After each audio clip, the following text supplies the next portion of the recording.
Hey yo, what's up G? It's Gains.by Fenton here, and in this video I'm going to be talking about why rest days accelerate fat loss. I'm going over the core principles on why you should be implementing fat loss into your training regimen.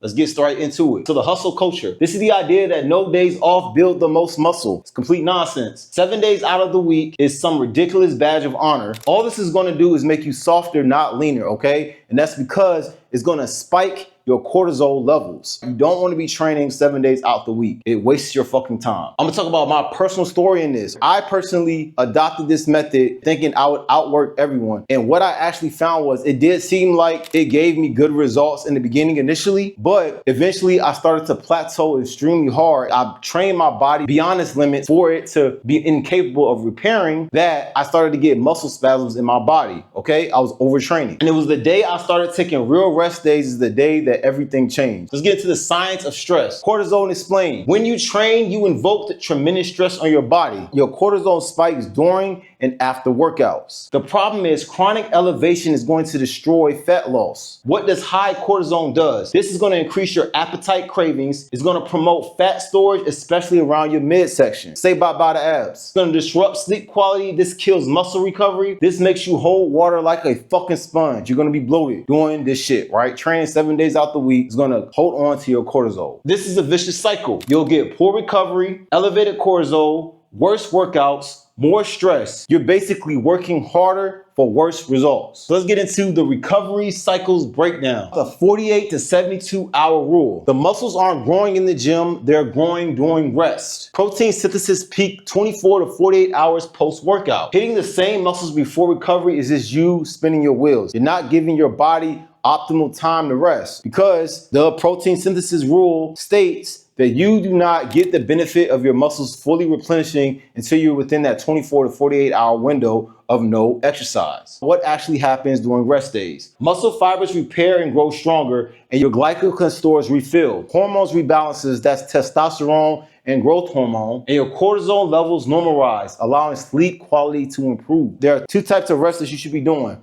That's going to be active resting and passive resting. Passive is complete rest. That's you doing Netflix, whatever the fuck you want to do. Active is going to be light walk, stretching, and easy movement. Both have their place in your regimen, and you should be implementing both in a strategic way. Getting into muscle repair and how that's tied to metabolic boost. This is going to be going into over why you should be using rest days in an efficient way. So the lean muscle connection. More muscle is going to equal higher metabolic rate, which gives you more fat burn. Every pound of muscle burns 6 to 7 calories at rest. That's the beauty of exercise, bro. When you get to a certain point, like when you fucking like jack like me, bro, you got like so much muscle mass. This gives you so much fucking leeway when it comes to your diet, when it comes to falling off. Even when you pick up fat, it makes it that much easier to burn all that shit off because my resting body is burning the fat anyway with all the muscle mass that I carry, okay? This only matters if you're letting your body recover in the first place. So let's talk about the repair process breakdown.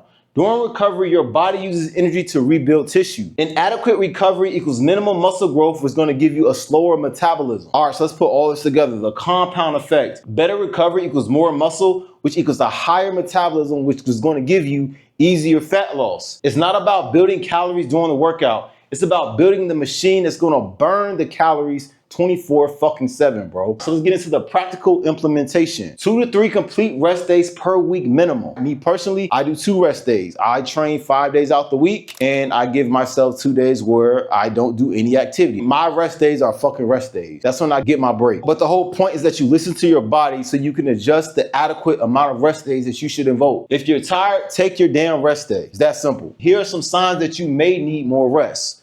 If your workouts are feeling harder than usual, sleep quality is declining, increasing cravings, you have mood and motivation dropping, and you're getting sick more often. So what should you do on your rest day? Prioritize sleep. Aim for 7 to 9 hours of sleep a night. Stay hydrated. If you want to do movement, make sure that it's light. Stuff like walking or stretching. Focus on stress management and don't guilt yourself into making up your rest day, okay? Your whole point of your rest day is for you to allow your body to rest and build all the muscle that you've been working so hard to get. get. Getting into nutrition for rest days, okay? I don't want you to drastically cut your calories, okay? I personally eat pretty much the same amount of calories every day, whether I train or I don't. And this is why. I want to keep my protein high for recovery. I want my carbs to help replenish my glycogen when I'm not training. The point is, your body is still working even when you're not. This is the period for your body to replenish. And it's gonna need all the fucking macronutrients to make that shit happen. So reflection, putting all this shit together, you're gonna have a mindset shift. Rest isn't lazy, it's strategic. You're not falling behind, you're getting ahead. Fat loss isn't about who can suffer the most. It's about who can be consistent and smart about that shit. Rest days aren't breaking your progress, they're elevating it. It's very, very important that you do not overtrain. That is not what's gonna give you gains. The key takeaway is that you want to make sure that you're integrating rest days into your resume, bro. I only train 5 days out the week